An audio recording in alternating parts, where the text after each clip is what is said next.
전문가는 제일 중요한 전문가는 이 교수님 먼저. 그러면 순천향 의대 이은혜 교수님이 개인 발언 먼저 해주실 순서와 좀 바뀌었습니다. 해주시겠습니다. 네. 네, 안녕하십니까. 순천향 의대 이은혜 교수입니다. 저 원래 온 거는 뭐 심판하자 이런 거였는데 심판은 빼고 그냥 생각과 제안만 말씀드리겠습니다. 잘 들리시나요? 네. 한때 아시아의 네 마리 용으로 불렸던 국가들의 우한 폐렴 사망자 수는 오늘 4월 2일 현재 홍콩 4명, 싱가포르 4명, 대만 5명, 그리고 한국은 169명입니다. 한국은 중국을 제외한 아시아 국가들 중에서 우한 폐렴 사망자가 가장 많고 또 확진자가 무려 10,000명에 달하는데도 문재인 정부는 한국이 방역의 국가적 모범 사례라면서 자화자찬하고 있습니다. 이것에 대해서 저의 생각을 두 가지 말씀드리고 그리고 제가 생각하는 그리고 좀 더 정책 전문가의 조언을 받아서 단기적 그리고 장기적인 제안에 대해서 말씀드리겠습니다.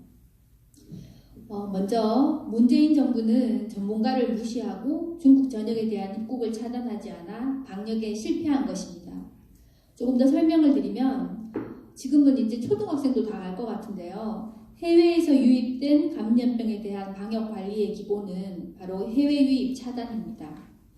방역의 모범 사례인 대만 정부는 2월 7일에 중국 전역에 대한 입국을 전면 금지했는데 그 전에 이미 1월 25일부터 중국 방문객에 대한 입국을 제한했으며 또 동시에 자국민의 중국 본토 여행을 자제시켰습니다. 그리고 대만에서 여행 중이던 중국인 관광객들을 1월 말까지 모두 본토로 돌려보냈습니다. 반면에 문재인 정부는 같은 2월 7일에 중국에 대한 입국 차단이 아니라 특별 입국 절차라는 것을 만들어서 방역하는 신용만 했습니다. 이게 뭐냐면은 중국에서 입국하는 내 외국인에게 열이 나는지 그리고 국내 거주지가 어디인지 연락처가 제대로 있는지 이것만 확인하면 입국을 허용하는 것인데요. 문제는 이미 아시는 바처럼 우한 폐렴의 약 80%는 증상이 없거나 그냥 감기 정도의 경한 증상만 있습니다. 그렇기 때문에 경증 환자들이 해열제를 복용하고 발열을 체크하는 그 기계를 그냥 통과한 것이죠. 그리고 국내 거주지를 속였거나 아니면은 대충 적어놓고 입국한 후에 연락을 안 받는 이런 무증상 환자들이 방역 체계를 벗어난 채로 지역사회에 방치되었기 때문에 대구 경북 지역에서 발생한 대량 확진자 사태의 불씨가 되었다고 생각합니다. 문재인은 대통령으로서 국민을 안전하게 보호해야 한다는 헌법 제9조를 위반하였습니다. 그러고도 뻔뻔하게 방역을 잘했다고 사기를 치고 있는데 원래는 뭐 심판하자였는데 그 말은 넘어가겠습니다. 그리고 또 문재인은 대한의사협회 등 전문가의 공고를 무시한 채 중국발 입국을 계속 허용함으로써 모든 국민을 우한 폐렴의 위험에 노출시켰고 특히 158명의 무고한 국민을 죽게 만들었습니다. 이것은 미필적 고의에 의한 살인이라고 생각합니다. 문재인은 이들에게도 이 158명의 무고한 사망자, 우한 폐렴 사망자에게도 미안하다, 고맙다 이런 말을 하겠지요. 그렇다면 문재인 정부는 우한 폐렴 유가족들에게 세월호에 준하는 보상을 해주어야 할 것입니다. 그리고 자유대한민국의 국민들은 그 대신 문재인 개인에게 구상권을 청구해야 된다고 생각합니다. 문재인 정부는 3월 22일부터 유럽발 입국자 전원에 대해서 코로나19 검사를 시행하고 음성인 경우도 14일간 자가격리를 시키고 있는데 문제는 다른 나라들과 달리 이 외국인, 귀국하는 자국민이 아니라 외국인의 검사비와 격리비도 세금으로 충당하고 있는 이런 글로벌 호구의 진면목을 보여주고 있습니다. 4월 1일 현재 이미 148개 국가가 한국에 대해서 입국을 금지하고 있고 14개 국가는 한국인이 입국하면 14일간 강제로 격리를 하고 있습니다. 그런데도 문재인 정부는 외국인의 검사비와 격려비를 세금으로 지출하고 이 사람들이 감염이 확진이 되면은 치료비도 법적으로 세금으로 지불하게 되어 있습니다. 이런 상황인데도 문재인 정부는 일본 딱 한 나라를 제외하고 전 세계 모든 나라를 향해서 문을 활짝 열어놓고 있습니다. 그러니까 네, 그 다음 문장은 또 넘어가도록 하겠습니다. 두 번째는 이렇게 문재인 정부가 방역에 실패했음에도 불구하고 우리가 그나마 어느 정도의 안정을 유지하고 있는 것은 민간 역량과 건강보험제도 때문입니다. 대한민국의 우한폐렴 사망자는 아시아에서는 중국 다음으로 많지만 이탈리아나 스페인 등 유럽과 비교하면 현저히 적다고 할 수 있습니다. 이 해외 유입 방치라는 대통령의 직무유기에도 불구하고 나라가 완전히 셧다운되지 않고 그나마 이 정도라도 유지하고 있는 것은 다들 아시다시피 의료진들의 생사를 건 노력과 여기 앉아 계신 모든 국민들의 협조 덕분입니다. 그런데도 문재인 정부는 방역 실패에 대한 사과는 고사하고 모든 성과를 가로채어 자기들의 업적이라며 선전하고 있습니다. 국가별 우한폐렴 사망자와 의료보장 제도를 비교해보면 이탈리아, 스페인, 영국 같은 무상의료를 제공하는 나라들보다는 건강보험제도를 가진 나라의 우한폐렴 사망률이 현저히 낮습니다. 물론 연령 보정 같은 것은 추가로 더 해야 될 것입니다. 예를 들어 무상의료의 대표주자인 영국은 확진자가 약 3만 명인데 사망자는 약 2,400명입니다. 반면에 건강보험제도의 대표주자인 독일은 확진자가 영국의 2배가 넘는데도 불구하고 사망자는 절반도 안 됩니다. 즉 무상의료를 제공하는 영국은 우한폐렴 사망자 비율이 8.0%인 반면 건강보험제도를 제공하는 독일은 우한폐렴 사망자 비율이 1.2%에 불과합니다. 따라서 현재 대한민국의 우한폐렴 사망률 1.7%는 기본적으로 건강보험제도의 혜택이라고 할 수 있습니다. 이것은 다르게 말하면 건강보험제도를 도입한 박정희 대통령과 그 제도를 농어촌 주민과 도시의 자영업자들에게까지 확대하기로 결정한 전두환 대통령의 업적이지 결코 문재인이나 김대중의 업적이 아닙니다. 박정희 대통령은 1인당 국민소득이 겨우 1,000달러를 달성했던 1977년에 건강보험제도를 도입했는데요. 그때 나라에 돈이 없었기 때문에 무상의료를 할 수가 없었습니다. 그래서 민간 중심의 의료 공급 체계를 만들 수밖에 없었습니다. 즉 의료 서비스는 민간이 제공하고 정부는 보험료를 걷어서 재정을 조달하는 방식이었습니다. 이렇게 했기 때문에 대한민국이 현재와 같은 의료기술 강국이 될 수 있었던 것입니다. 물론 그 바탕에는 살인적인 저수가 정책에서 살아남으려고 하는 의료진들의 피나는 노력이 있었습니다. 지금 현재 우한폐렴 사태를 맞이하여 문재인 정부가 2달 이상 모기장을 활짝 열어놓고 있는 상황임에도 국민들이 그나마 안정을 유지하고 생활할 수 있는 것은 문재인 덕분이 아니라 온몸을 던져서 모기를 잡고 있는 의료진 덕분입니다. 그래서 코로나19 전쟁의 핵심적인 전략 자산이 의료진이라는 것을 문재인 정부가 알았으면 좋겠습니다.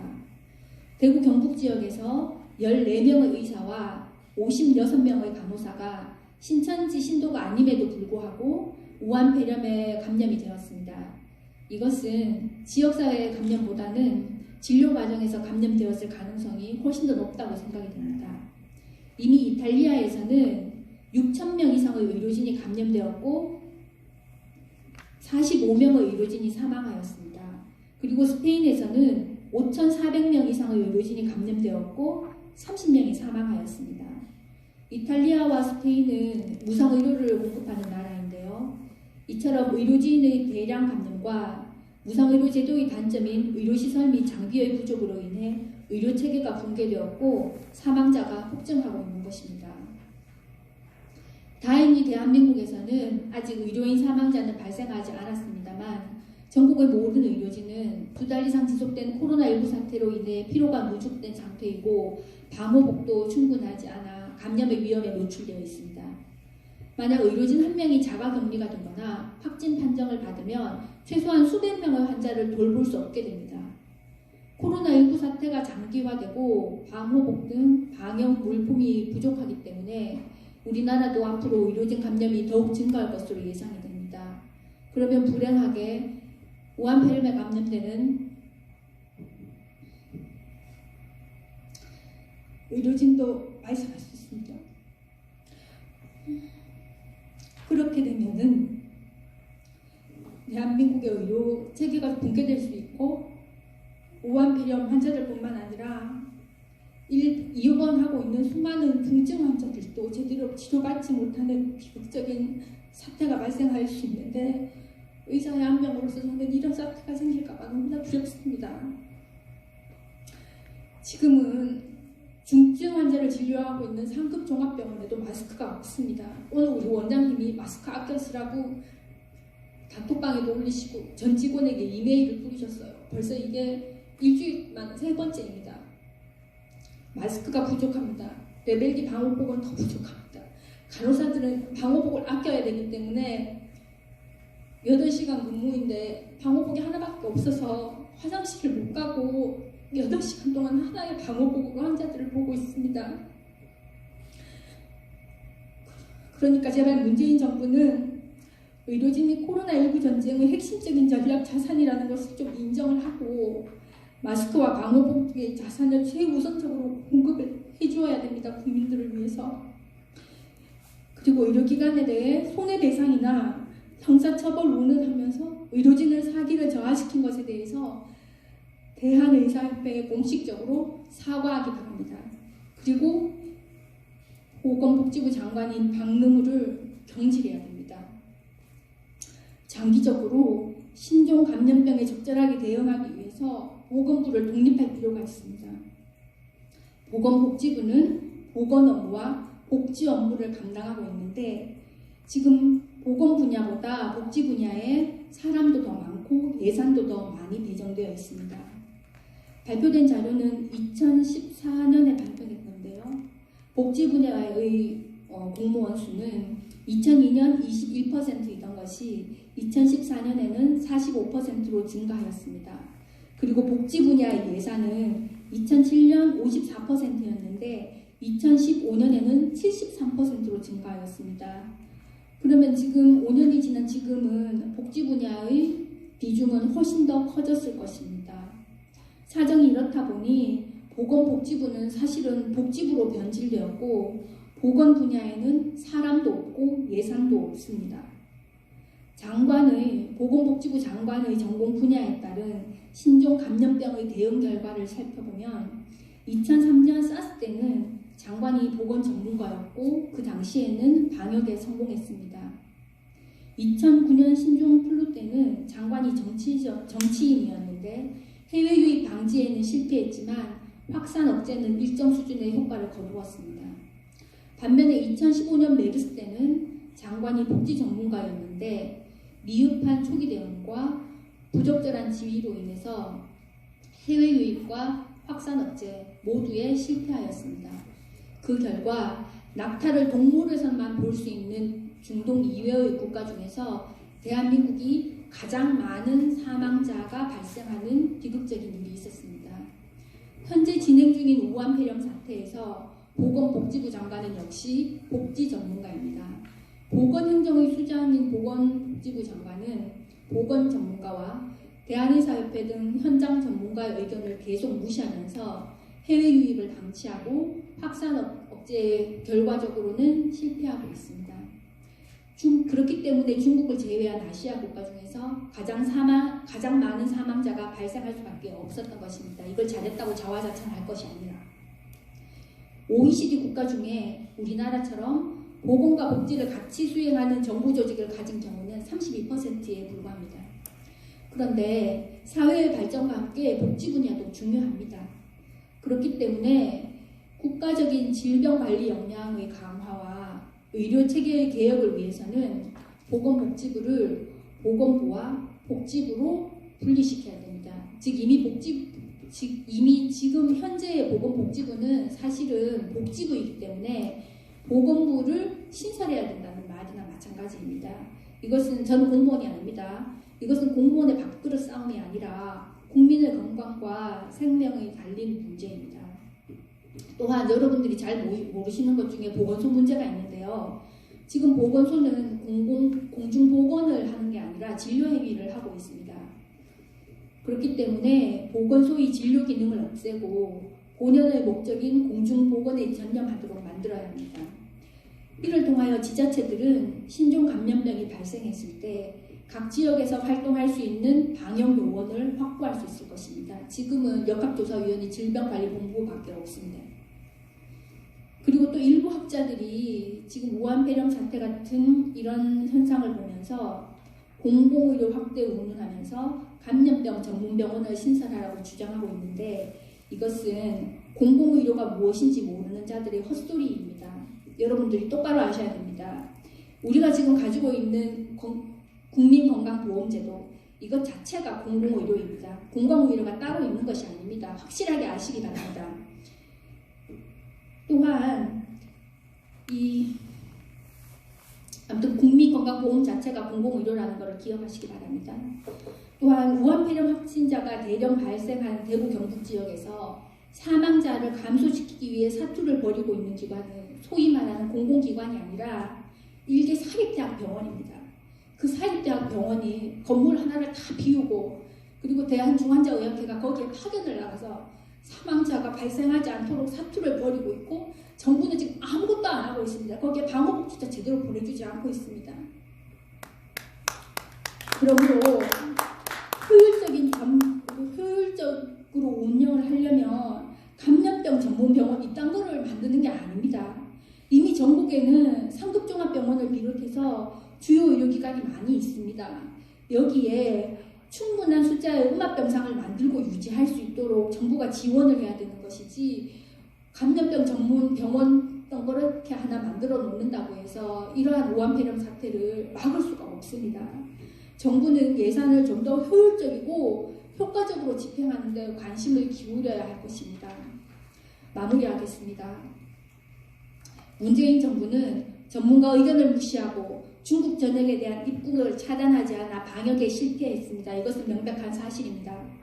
그럼에도 불구하고 그나마 안정을 유지하고 있는 것은 민간의 역량과 건강보험제도 덕분이지 문재인 정부가 잘해서 그런 것이 결코 아닙니다. 즉 코로나19 사태에서 정부의 방역은 후진국 수준이었고 민간의 대처는 선진국 수준이라고 할 수 있습니다. 만약 정부가 잘했다면 의료진이 호미로 막을 수 있었던 일을 지금은 온 국민과 의료인이 포크레인을 동원해서 겨우 막고 있는 이런 상황입니다. 문재인 정부는 자기들이 그렇게 좋아하는 상호주의에 입각하여 지금이라도 외국인의 입국을 금지함으로써 의료진의 부담을 조금이라도 덜어주어야 할 것입니다. 또한 문재인 정부는 코로나19 전쟁에서 의료진이 핵심적인 전략 자산이라는 것을 인식하고 의료진을 최우선으로 보호해야 할 것입니다. 이것은 의료진을 위해서가 아니라 대한민국 국민을 위해서 그렇습니다. 그리고 신종 감염병에 적절하게 대응할 수 있도록 보건부를 독립하고 신설하는 것을 제안합니다. 마지막으로 국민 여러분, 이게 심판이어서 이거는 빼겠습니다. 아직도 문재인 정부가 똥인지 된장인지 구분이 안 되십니까? 그러면 우리는 개돼지로 살 수밖에 없습니다. 제발 깨어나시고 그리고 정말 특별한 사정이 없으시면 사전투표 말고 선거 당일에 투표를 했으면 좋겠습니다. 이상입니다. 감사합니다.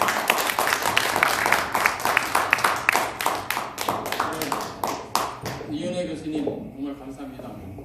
과거에 허약하고 나약한 선조, 민조, 임진왜란 병자원한테 다 도망갔었죠. 무책임하게 전쟁을 모든 백성들한테 다 맡겨놓고 지금 똑같은 일이 그보다 더한 일이 벌어지고 있습니다. 매국적이고 위선적인 문재인